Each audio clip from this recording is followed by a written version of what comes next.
Welcome to Cord Cutting Today, where we break down some of the biggest stories happening in the world of cord cutting right now, including how many live channels can you really watch for free with Pluto TV, Tubi, the Roku channel, and more. What's happening with AT&T Sportsnet? We have a report that some of the channels may be sold soon, and cable internet may not be doing as well as you may think. A lot of people just assume that's the dominant way people get internet. That may be changing. These stories, a whole lot more coming up real quick. First though, quick update. I'm in Florida. I'm traveling. As you can see, I'm back down here. If the lighting sound's not the greatest, I apologize. It's just a spare bedroom at this rental we have once again. Now the problem is there's a hurricane coming, and I am just a little bit south of where the cone is, we'll call it, of where the eye may go. If that eye stays where it is, I'm just going to stay down here. Should be fine. Maybe lose power. Shouldn't be a big deal. We should be significantly south of the hurricane.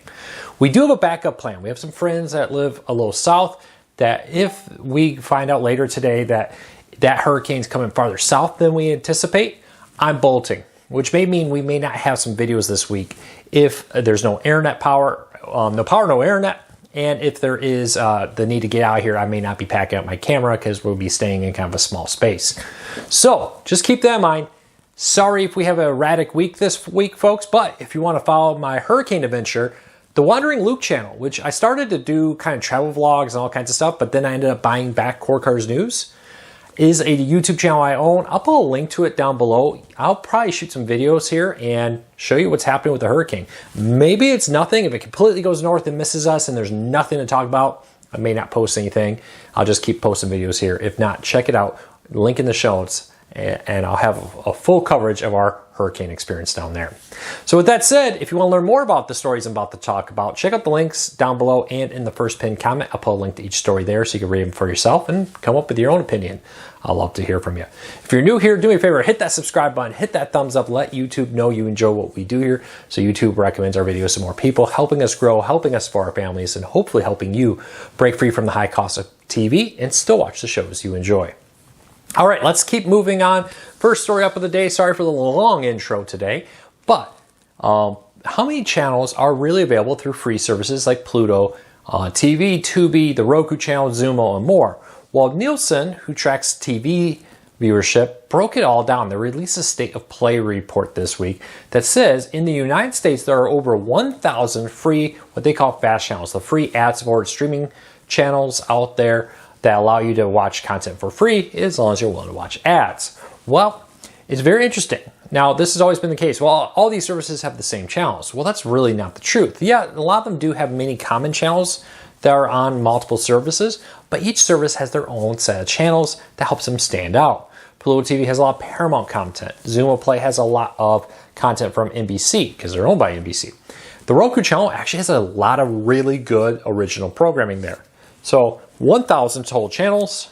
On average, a lot of these channels or services have about 200, 300 plus channels. So obviously there's some overlap, but maybe not as much as you think. Question for everybody, does it surprise you that there's 1,000 free channels? Leave me a comment, let me know. All right, let's keep moving along. 5G home internet has been taking a surprising growth or bite into cable internet. Now, explosive growth we've seen. At a time when a lot of cable internet companies are struggling to add new subscribers, and if they are, it's very small.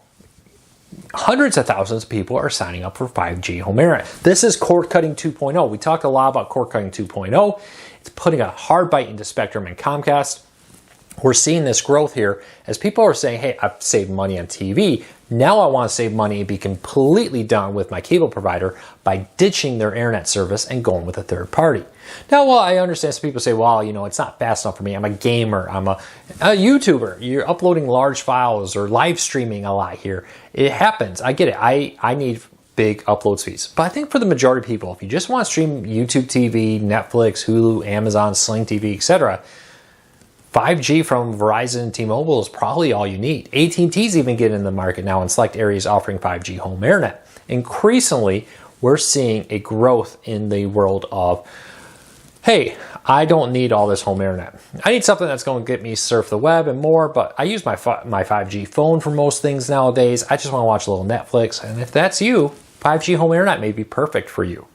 But it's very interesting to see. There's a new report out there from the Private Broadband Association that says that cable's internet dominance.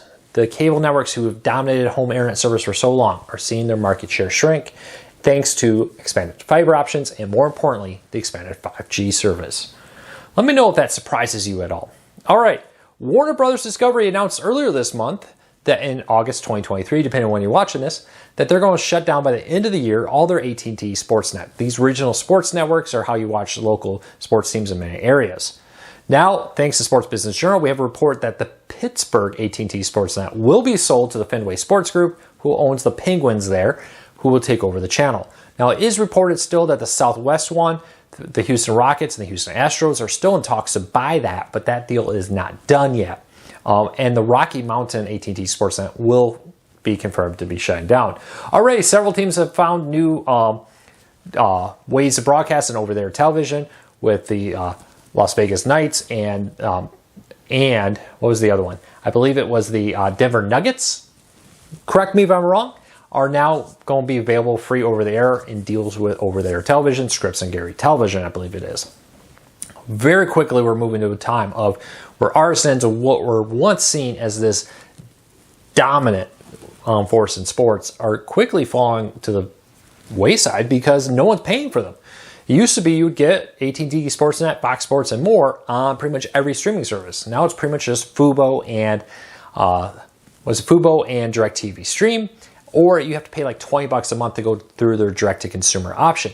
This has allowed many people to say, that's just not worth it to me. And they're ditching, they're heading out, they're saying, I'm out of here, not worth the cost, see ya. We'll see. As that happens, we're seeing Bally Sports go to bankruptcy because they're not bringing in the money they thought, sell with a lot of debt from the purchase. Will other Sportsnet RSNs shut down? We'll have full coverage, but for now it appears that Pittsburgh one will be saved, maybe the Southwest one, and the Rocky AT&T Sportsnet is reportedly definitely going to shut down by the end of the year. All right, Fubo is making changes to its free trial. In our next story up, Fubo has announced that they're going to change the length of their free trials from a standard 7-day window to a variable window depending on when you sign up. This is not unusual. Sling TV, YouTube TV, and more all have variable windows. Sometimes it's 2 weeks, sometimes it's less. I think Sling TV often even doesn't offer a free trial. But a lot of people were a little concerned this weekend when they saw Fubo was only offering a 24-hour free trial because Fubo has a policy that you need to give about a 24-hour warning to cancel your subscription. And the reason behind that is they don't want somebody trying to cancel minutes before their card's going to be charged, and they get upset that their card gets charged for renewal because they basically were trying to cancel at the same time it was being charged. So they say, hey, 24 hours if you want to cancel to prevent renewal. Now, Fubo we reached out to Core Cars News, and Fubo got back to us to say, yes, if you cancel during the 24-hour free trial, you will not be billed for Fubo. So you don't have to worry about the 24-hour cancellation rule with the free trial. That 24-hour cancellation rule is for customers who are on a paid subscription to prevent that last-second attempted canceling and the people getting upset when, hey, it didn't go through in time, because it takes a little time from when you request to cancel to everything, the billing, to being shut off with it. So just keep that in mind. But you can try out Fubo. A lot of companies do this around busy times of the year to prevent you from, for example, signing up and getting the Super Bowl for free and then canceling. Or maybe watching a national championship game and then canceling. They do this to prevent that kind of behavior, people abusing the free trial system to get a bunch of free content without paying them, which costs these services money. Free trials, they actually still have to pay a licensing fee for you. So a bunch of people are using free trials to do that. It's negatively impacting them. So keep that in mind. All right. Streaming services are getting better at helping us find content. Also from the Nielsen report, very interesting. In 2020, it took on an average over 11 minutes and 16 seconds to find a show or movie you want to watch. Now Nielsen says that has come down and is down to 10 minutes and 30 seconds. Not quite a full minute off. But this comes as companies have invested heavily into content discovery, making it easier for you to find the content you want faster. Now this is still higher than it was in 2019, where the average person spent 7 minutes and 24 seconds to find a movie or television show. Some of that I have to put down to the idea that there's a lot more streaming services. Since 2019, at that point, we've seen a lot of services like Peacock, HBO or Max now, and Disney Plus and others launch, which means that often a lot of core cars are probably going between more services. Now we do know on average most core cars pay for 3 or fewer. If you look at 4 or fewer streaming services, 77% of cord cutters pay for 4 or fewer services. There's still a lot bouncing around. Some of this, I have to say, may also be that cord cutters are now familiar with what's on services like Disney Plus and more. They may not be exploring as much in there to find out, hey, what's way down deep in the Marvel movie catalog, for example. And also it comes as many services have relaunched their apps, Max being one of the most recent examples of this, with a new focus on content discovery, algorithms that suggest based on your previous watch history what you would like to watch better to help making finding content faster. Have you noticed that? I would say I have. I have noticed that especially Netflix seems to be a lot better in looking at what I've watched and recommending content. I will say I have to be very strict with my daughter, like, hey, you have a profile? Would you watch Netflix on your profile so my profile isn't a bunch of kids shows when I'm looking for something to watch? That's why we have profiles. But there are a lot of algorithms out there, and there's a lot of focus on using AI in other areas to help us find content faster. Now, I would argue that cable wasn't necessarily better. Who here remembers the days of flipping through channels to find out what's on there? Back in the day before you had that lower third that would tell you what it is, you had to wait for the commercials to come over on a channel to see what movie or show it's showing. Or watching the TV guide channel on your cable, just slowly scroll and then realize somebody came in the room, you talked to them, and you missed your channel. You have to wait for it to come all the way back. I would say cable is not this like, oh, everybody quickly finds what they want on cable, which is sometimes an argument I hear. I don't think that's the case. Even with guides and even with lower thirds, there's a lot of channel surfing. There's a reason we call it channel surfing, to find what you want.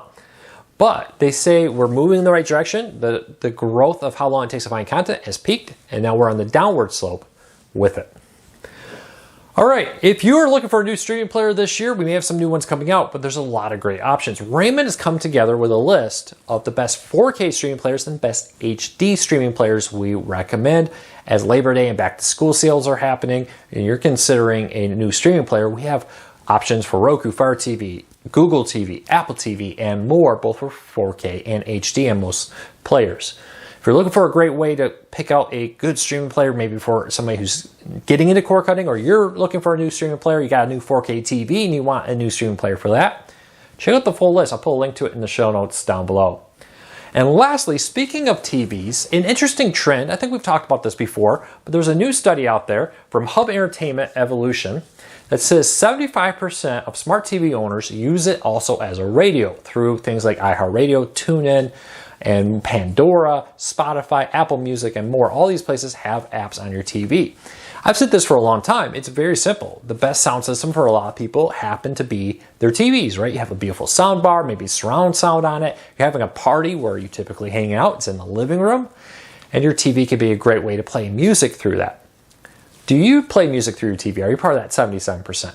I don't as much as I thought I would. We have a couple Echoes and we have a home group, so we can ask the Echoes to play music throughout the entire home, which is kind of cool. 3 Echoes strategically placed around our main floor.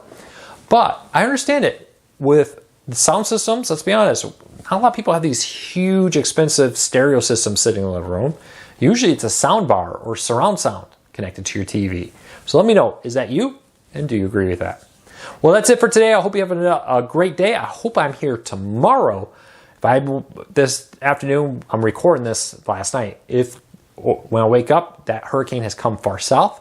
We may be bolting, and I have a few saved videos that I may post this week. I had saved them for the weekends while I was gone, but I may use them up this week. We'll see. But I appreciate your support, appreciate your understanding as we travel. We have a 2-year-old and a 10-year-old, and especially for the 2-year-old. I'm not sure if we get stuck in an area where there's no power for days on end in a rental property where all our stuff's not here is the wisest decision. So leave me a comment. Let me know if you enjoy these videos. Otherwise, I hope to see you tomorrow. Take care, everybody.